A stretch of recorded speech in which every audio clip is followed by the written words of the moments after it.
Hi everyone, welcome back to my channel. I'm Katarina and I'm so glad that you're here. In today's video I'm going to open the 23rd box of the Papercraft Society Advent Calendar.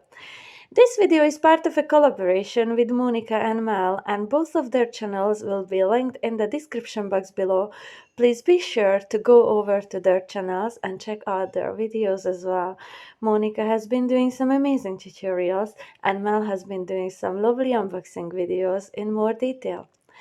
So today box number 23 is won by Textures. So this is Louis Collins's design. And inside, in this little box, we have an embossing folder. This is a lovely leafy one, and I actually got excited when I seen this. My inspiration behind the card that I'm going to make today is something that I did many years ago, before I even started paper crafting. Like, I'm talking probably 10 or more years back now. And I will explain about that as we go on. So I have a card base which measures 6 by 4 inches, a mat that is white still in here, but I will change that, with measures 5 3/4 by 3 3/4, and an embossed panel which was a heavyweight cardstock, and I embossed it with my embossing folder, and it measures 3.5 by 5.5 inches. And this is the one I'm going to work on. So I took some shades of greens of distress oxidings. This one is the pine needle, mauve lawn, and peacock feathers, and I'm just going to go in very lightly, just brushing over the embossed element. It's all the parts of the cardstock that are sticking out, all those lovely leaves. And I'm just going to be doing some basic ink blending using these 3 colors, going back and forth. And as I said, I'm really applying just light pressure in here, and I'm tapping any excess of the brush, of the ink on the brush, just beside me on that glass mat, as you can see. Now in here doesn't look like much at all. It's probably the video as I'm recording too, and then the way I'm doing the voiceover. But stay to the end of this video, because I will show you some close-up pictures and how truly beautiful this is. Once my front panel was done, the mat that measured 3 3/4 by 5 3/4, I'm just inking up the edge of this. We will only really see like 1/8 of an inch on all 4 sides, so there really is no point in blending the whole panel. We're just coming back and forth and back and forth with the exact same 3 colors. So that's what I'm doing, and then you will see me in a wee minute. I will ink blend the little blotch in the middle of this as well, because I decide that I want to cut my sentiment out of that. It's just, rather than having to take another piece of cardstock, no one will ever see this because it will be covered up.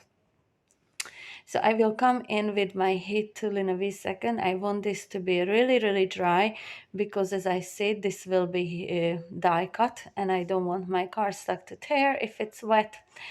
It just die cuts much crisper lines this way. So yesterday we had this box from Katie Skelton, and this sentiment says with love, and I've just cut this out of that lovely green cardstock. Now I'm going to layer my embossed and ink blended panel on top of my mat, and I'm just using liquid glue to do that. And here is where my inspiration behind this card will kind of show through. So many years ago, I only bought like plain white wrapping paper. I didn't buy any Christmassy wrapping papers. And I glued like 4 different foliages, all different type of grains of foliages, onto the cards, onto the wrapping paper, and that's how I wrapped my presents, and it looked beautiful. I just added white ribbon on top of them. So this is what I'm trying to recreate here. I've cut out strips of cardstock. One of them measures 5.5, there's a 3.5, and they are both 1/2 inch in width, and I just crisscross them in there, just as make it look like a ribbon is wrapped around the present. I took a little bow tie that I had in my stash, and I've had this for many years. I have no idea where I got these from. I think they are unbranded, but they came in 3 different sizes, and this is the middle size of them. Any bow that you may have might work in here, will work in here, obviously. Whether it's dimensional or just a flat bow, it will work just perfect. So I'm just assembling this one in here. I like to add a little bit of a dimension to my cards, and because this one is going to be just such a simple little card, I did want to add a bit of dimension under with the bow to it. But if you're posting this and you want this to be in a flat envelope, obviously you can just hand cut even one using templates from Google, or you may have already some dies that don't cut out dimensional bows like this for you. So just go ahead and personalize it in any way at all. And yeah, the gifts wrapped in that wrapping paper were so different, and everyone commented on them how lovely they looked. So I thought, when I saw this leafy embossing folder, I instantly knew what I was going to do with this. I got kind of excited. Okay, so, and again, just want to mention, if you hear any background noises in here, it's because we are visiting family, and festivities are underway. Everyone's cheerful, kids are noisy, so I can't really eliminate that side. Not that I want to. This is what we want to have, isn't it? So I hope it's not too distracting for you all from my voiceover. I did retract myself into a back room in here, but still, it's still a bit noisy. It's good. Cutting myself a strip of cardstock, which is 1 inch in width. And I'm going to make this into a little gift tag just to go on top of my little present looking card. So this is where I will be gluing my sentiment on. But before that, I'm going to take my ruler and I'm gonna just little pencil mark 1/2 inch down from the top on both sides. And then I'm gonna go over to the top of this bit of cardstock, so the 1 inch width of it, and I'm going to come in at 1/4 inch from both the left and the right side. And now just where I added those 2 marks, obviously you can just eyeball this. I just like to have them a bit more symmetrical. My freehanding is not always that good. And this is where I'm going to glue my sentiment on top of. It says with love, and now I know how long my tag should be, and I think that looks pretty good. Once that's done, I'm just going to punch a little hole on top of my tag to make it look like a real little tag, and I'm using the smaller hole. I think it's like 1/8 inch of a hole on my crocodile hole punch.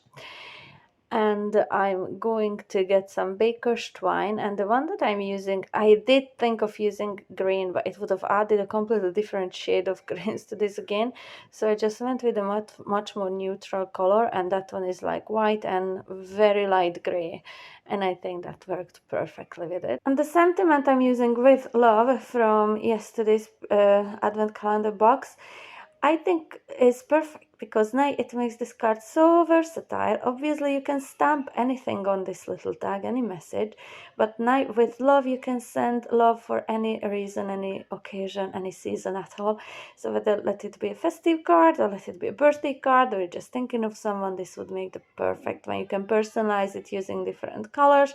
As I said, I wanted to use the greens because it was inspired by the green foliage I used on my gift packaging long time ago. So have you been using this advent calendar? And if you have, are you posting on social media using the hashtag? I've seen some inspiration on the Craft Stash chat Facebook page, and also the Papercraft Society Book Facebook page, and it is just amazing. So wonderful to see everyone's different take on these goodies. I just love it. Honestly, so good. So I just added one little blingy rhinestone in the middle of that bow, and this finishes off my card. It's so simple and it's so beautiful. Honestly, stay tuned for the close-ups to the end of this video. I love how this turned out. I really hope you do too. And if you did, please do not forget to give me the thumbs up. Hit the notification bell and subscribe to my channel if you haven't yet done so. I have some more lovely inspiration coming your way. And do not forget to check out Monika's and Mel's channels as well. We are all really grateful for the support. I'll see you soon. Bye!